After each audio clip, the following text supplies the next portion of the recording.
लड्डू गोपाल की सेवा का फल। एक बार एक सेठ जी श्री कृष्ण के परम भक्त थे। वह घर पर लड्डू गोपाल जी ले आए।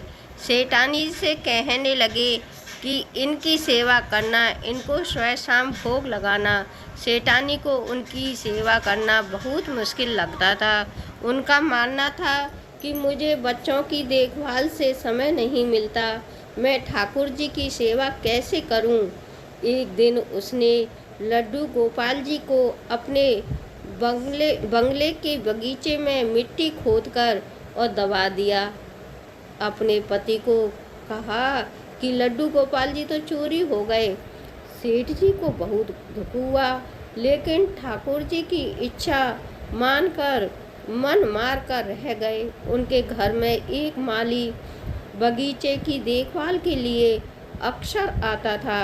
उसे बगीचे का वह भाग बहुत आकर्षित करता था जहाँ सेठानी ने लड्डू गोपाल जी को दबाया था। एक दिन उसने उस भाग को खोदा तो उसे लड्डू गोपाल जी मिल गए। वह भागा भागा सेठानी के पास गया और उत्साहित होकर सेठानी को बताने लगा कि देखिए, मुझे बगीचे में से लड्डू गोपाल जी मिले हैं। सेठानी ने उसे नौकरी से निकाल दिया और कहा कि अपने लड्डू गोपाल जी को भी लेते जाओ। सेठानी ने आस पड़ोस के घरों में भी यह फैला दी कि यह माली चोर है, इसलिए सभी ने उसे काम से निकाल दिया। सेठानी के मन में था कहीं माली बगीचे में से ठाकुर जी मिलने की बात उसके पति को न बता दें, इसलिए उसने सारा षड्यंत्र रचा। माली मायूस होकर घर चला गया और पत्नी को लड्डू गोपाल सौंपकर रोने लगा। पत्नी ने कहा कि रो क्यों रही हो? यह तो अच्छी बात है कि आप लड्डू गोपाल घर पर ले आए। माली ने सारी बात अपनी पत्नी को बताई कि कैसे लड्डू गोपाल के मिलते ही उसकी नौकरी चली गई। इसमें अच्छा क्या बात है?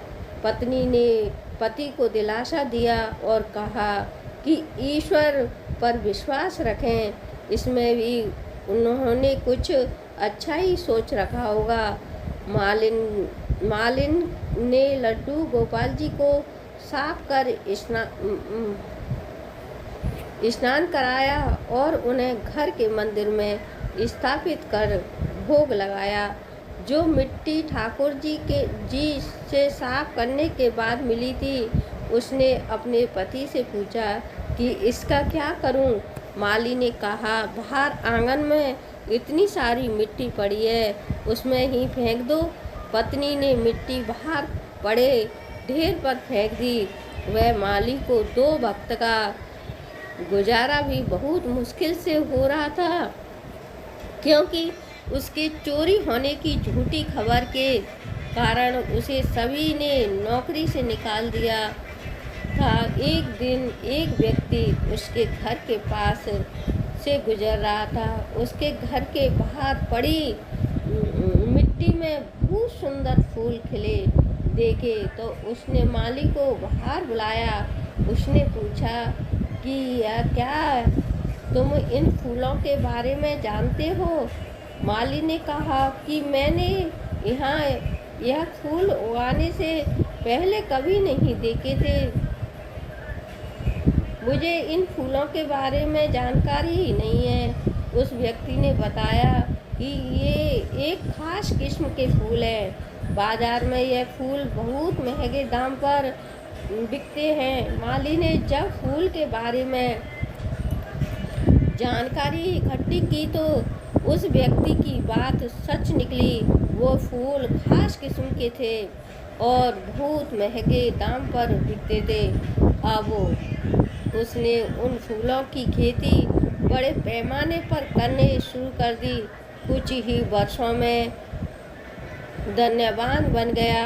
उस दिनों पति और पत्नी निश्चय किया कि ठाकुर जी की सेवा में विघ्न न आए, इसलिए हम नहीं करेंगे। ठाकुर जी की सेवा हम बच्चों की तरह करेंगे। एक दिन उस माली के घर एक भिखारिन भीख मांगने आई। मालिन ने उसे पहचान लिया। मालिन ने कहा कि सेठानी जी, आप भीख क्यों मांग रही हो? भिखारिन ने कहा कि तुम्हें पहचान नहीं पाई। माली ने कहा कि मैं वही माली हूँ जिसे आपने चोरी का झूठा इल्ज़ाम लगाकर नौकरी से निकाल दिया था। मैं आज तक इस बात से परेशान हूँ कि आपने ऐसा क्यों किया था। तब सेठानी ने कहा कि मेरे पति की मृत्यु हो गई है और जिन बच्चों की देखभाल करने के लिए मैंने ठाकुर जी को मिट्टी में दबाया था, उन्होंने मुझे घर से बाहर निकाल दिया है। मैं अब भीख मांगकर गुजारा करती हूँ। मैंने तुम पर झूठा इल्ज़ाम इसलिए लगाया था कि वही बगीचे में लड्डू गोपाल निकलने की बात तुम मेरे पति को न बता दो। माली ने कहा कि अब आप परेशान ना हो, आपकी सेवा मैं करूँगा, क्योंकि कारण चाहे जो भी हो, लेकिन आपकी वजह से मुझे लड्डू गोपाल जी मिले और उन्होंने मेरा जीवन बदल दिया। जय हो लड्डू गोपाल जी की जय।